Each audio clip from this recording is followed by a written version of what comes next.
Olá pessoal, tudo bem? Bom dia para todo mundo.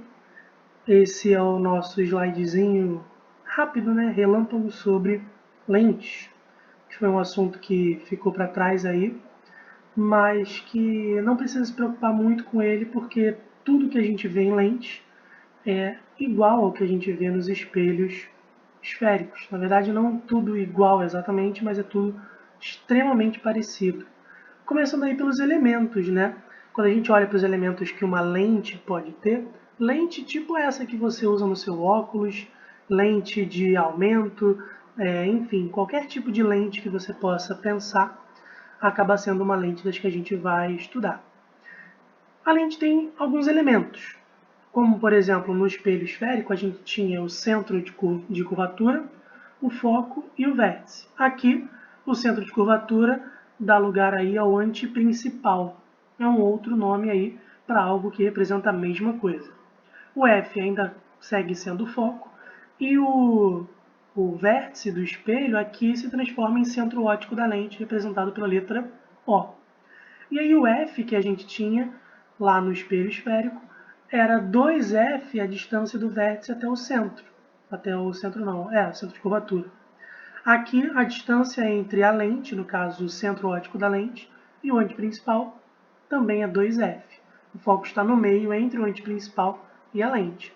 E são os mesmos elementos dos dois lados, tanto para a nossa lente chamada de lente divergente, quanto a nossa lente chamada de convergente.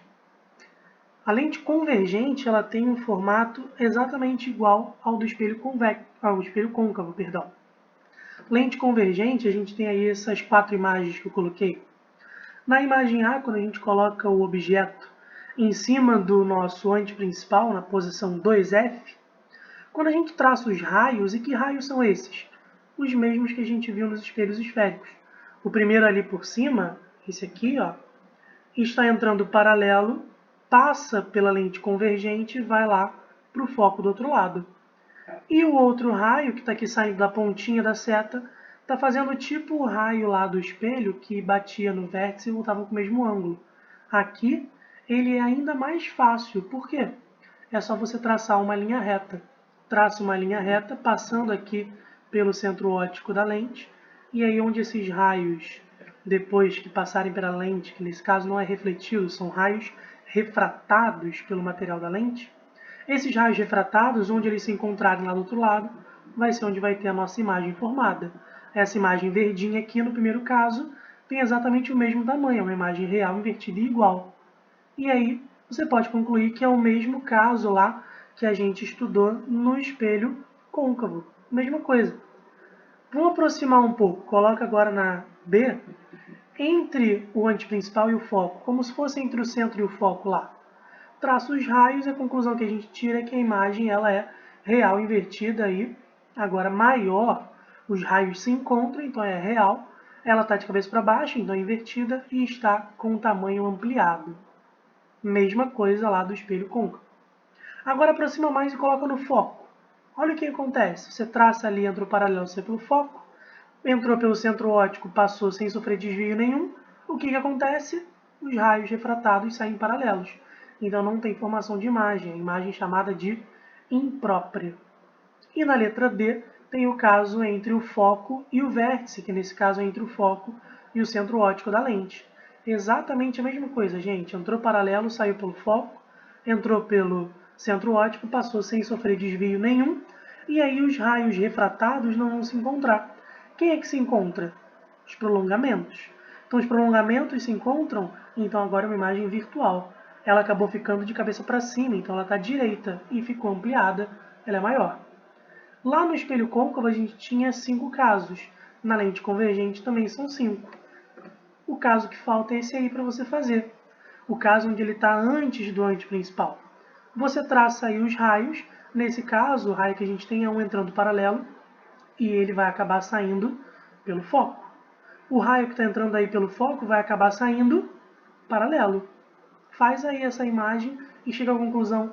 Você vai ver que vai ser a mesma conclusão que a gente tira lá no espelho côncavo, no primeiro caso do espelho côncavo. Tudo bem? Então, basicamente, nossos raios são os mesmos. Entrou paralelo, saiu pelo foco, entrou pelo foco, saiu paralelo.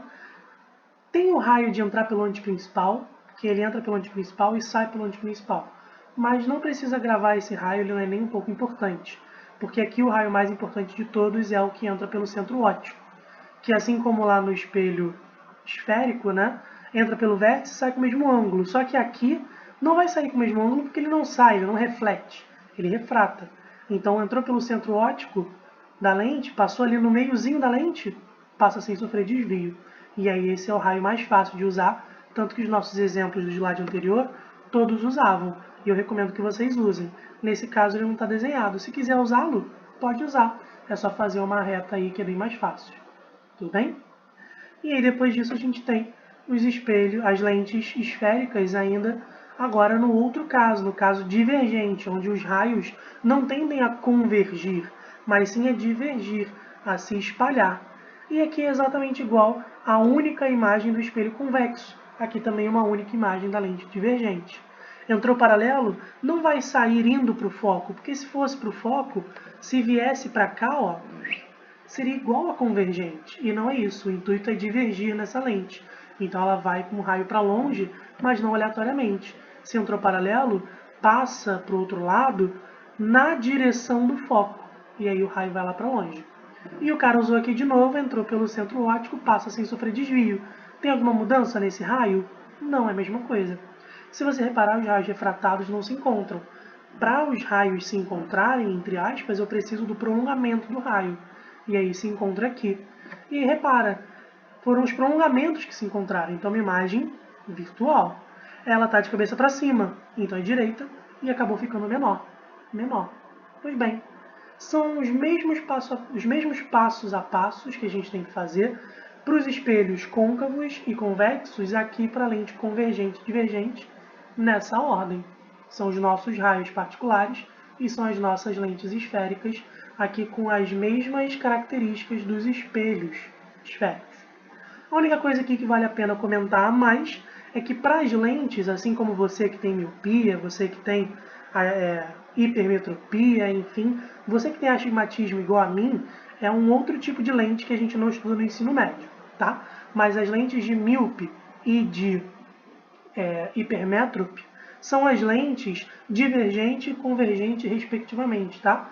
O míope usa lente divergente e o hipermétrope usa lente convergente. E aí o que a gente tem aí para calcular o grau do seu óculos é a chamada vergência. O cálculo da vergência é 1 sobre F. E como a gente já viu que na lei de Gauss 1 sobre F é 1 sobre P mais 1 sobre P', então pode acontecer aí do cara cobrar dessa maneira. Você precisar descobrir o F através do P e do P' para poder descobrir a vergência, o grau do seu óculos. Essa vergência é medida no sistema internacional em 1 sobre metro. Afinal, o foco no SI é medido em metro porque é uma distância. Então, 1 sobre metro, metro elevado a menos 1, recebe o nome de dioptrias, tá bom? Então, você tem aí o seu grau do seu óculos.